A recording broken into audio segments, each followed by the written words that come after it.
मुंबई, कोकण, विदर्भ आणि पश्चिम महाराष्ट्रात पावसाचा इशारा दिला गेलाय। काही ठिकाणी मेघगर्जनेसह वादळी वारे वाहण्याचीही शक्यता आहे, तर हवामान विभागाकडून हा अंदाज वर्तवण्यात आलाय। पावसाचा अंदाज हवामान विभागाने वर्तवलाय। काही जिल्ह्यांमध्ये सोसाट्याच्या वाऱ्यासह मुसळधार पाऊस कोसळेल असाही अंदाज आहे। राज्यात पाऊस पुन्हा एकदा सक्रिय होणार आहे। 24 जुलै ते 7 ऑगस्टला जोरदार पाऊस या दरम्यान बरसणार आहे आणि महाराष्ट्रासह मध्य। नमस्कार मित्रांनो, स्वागत आहे आपल्या किसान राजा यूट्यूब चॅनलमध्ये। चॅनलच्या माध्यमातून आपल्यासाठी घेऊन आलोय मोठी अपडेट। महाराष्ट्रात महत्त्वाच्या ठिकाणी पाऊस किती होणार, कोणत्या ठिकाणी पाऊस कसा असणार, येत्या काही दिवसांमध्ये पावसाचा हवामान अंदाज कसा असणार याविषयीची सविस्तर चर्चा करणार आहोत। आजचा हवामान अंदाज येत्या 2 ते 3 दिवसांमध्ये 8, 9, 10, 11, 12 तारखेपर्यंत हवामान।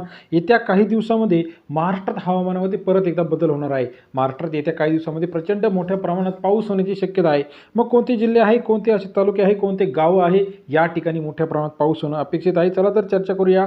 गेल्या काही दिवसापासून पावसाने थोडीशी उघडझाप केलेली आहे, परंतु आता 3 ते 4 दिवसात पुन्हा एकदा महाराष्ट्रामध्ये पाऊस सक्रिय होणार आहे। मग कोणत्या ठिकाणी पाऊस सक्रिय होणार आहे, काय आहे पावसाचा अंदाज, चला तर जाणून घेऊया महत्त्वाच्या व्हिडिओच्या माध्यमातून। गेल्या काही दिवसापासून आपण बघितलं तर महाराष्ट्रात यावर्षी चांगला पर्जन्य झालेला आहे, परंतु अजून 2 ते 3 दिवस महाराष्ट्रामध्ये अति पाऊस होण्याची शक्यता आहे। मग कोणते तालुके आहे, कोणते जिल्हे आहे या ठिकाणी पाऊस होणार आहे?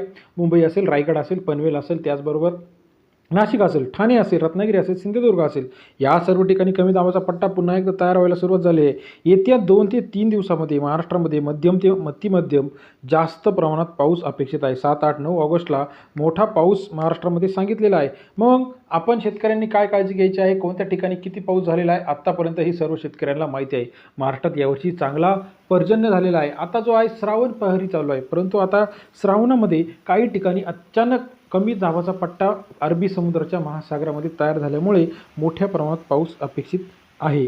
मग हा पाऊस जो आहे समुद्र किनारी लगतचे जे काही प्रदेश आहे यामध्ये रत्नागिरी येतो, सिंधुदुर्ग येतो, त्याचबरोबर रायगड येते, पनवेल येते, समुद्राच्या कडेला या ठिकाणी थोड्या प्रमाणामध्ये रेड अलर्ट थोडासा जारी केलेला आहे। येत्या 14 जिल्हे असे आहे की या ठिकाणी मोठ्या प्रमाणात पाऊस सांगितलेला आहे। मग कोणते असे 14 जिल्हे आहे तर आपण सांगितल्याप्रमाणे हे 5-6 जिल्हे आणि अजून कोल्हापूर असेल, त्याचबरोबर पुणे असेल, या पट्ट्यातसुद्धा काही प्रमाणामध्ये अचानक पाऊस होण्याची शक्यता आहे। महाराष्ट्रात येत्या काही दिवसामध्ये 3 ते 4 दिवस अतिशय मोठ्या प्रमाणात पाऊस होण्याची शक्यता आहे, त्यामुळे शेतकऱ्यांनी योग्य ती काळजी घेणे अपेक्षित आहे। आता बघा, शेतकऱ्यांची पिके थोडीशी मोठी झालेली आहे, सोयाबीनची थोडीशी वाढ झालेली आहे, त्याचबरोबर टोमॅटो पीक हे चालू झालेलं आहे, मका असेल, त्याचबरोबर इतर महत्त्वाची जी काही पिकं असेल, तूर असेल, यांची लागवड होऊन आता महिना दीड महिना चालू झालेला आहे। 7, 8, 9, 10 ऑगस्ट पाऊस पुन्हा एकदा थैमान घालणार आहे, याची विशेष काळजी शेतकऱ्यांनी घेतली पाहिजे। येत्या काही दिवसामध्ये पावसाचा मोठ्या प्रमाणात अंदाज हवामान विभागाने वर्तवलेला आहे। महाराष्ट्रातील हवामानाचे लेटेस्ट अपडेट आपण चॅनलच्या माध्यमातून घेऊन येत असतो। गेल्या काही दिवसामध्ये आपण सांगितलं होतं पुढील 3 ते 4 दिवस पाऊस होणार, त्या पद्धतीने महाराष्ट्रात पाऊस झालेला होता। आता आपल्या परिसरात पाऊस कसा आहे हे आपल्याला माहिती आहे। साधारणपणे आपण जर बघितलं तर आत्तापर्यंत गेल्या वर्षाच्या तुलनेत 70% पाऊस पडून गेलेला आहे। यावर्षी मेमध्येच पाऊस चालू झाला होता, जून जुलै पावसाचा चांगला राहिला आहे, त्यामुळे शेतकऱ्यांमध्ये पुढच्या सीझनसाठी एक चांगली परिस्थिती तयार झाली आहे। परंतु या परिस्थितीमध्ये जर जास्त पाऊस झाला तर शेतकऱ्यांची हाय ती पिकेसुद्धा खराब होण्याची शक्यता आहे, त्याचबरोबर जनावरांना सुद्धा याचा धोका होऊ शकतो, चारा जो खराब होऊ शकतो। आणि दुसरी महत्त्वाची गोष्ट जी काही कांदा पिकं असेल किंवा इतर जे काही धान्य साचवले असेल याच्यावर सुद्धा परिणाम होऊ शकतो। महाराष्ट्रातील हवामानाचा अंदाज आपण चॅनलच्या माध्यमातून लवकरात लवकर आपल्यासाठी घेऊन येत असतो।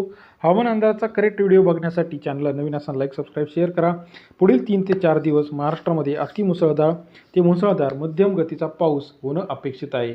महाराष्ट्रातील पावसाचा अंदाज आपण चॅनलच्या माध्यमातून लवकरात लवकर आपल्यासाठी घेऊन आलेला आहे, त्यामुळे शेतकऱ्यांनी योग्य ती काळजी घेऊन फवारा असेल, त्याचबरोबर नांगरणी असेल, खुरपणी असेल, पिकांची मशागत असेल, हे सर्व नियोजन पावसाच्या वेळापत्रकानुसार करणे गरजेचं आहे। हवामान अंदाजचा व्हिडिओ आपल्याला कसा वाटला कमेंट करून कळवा।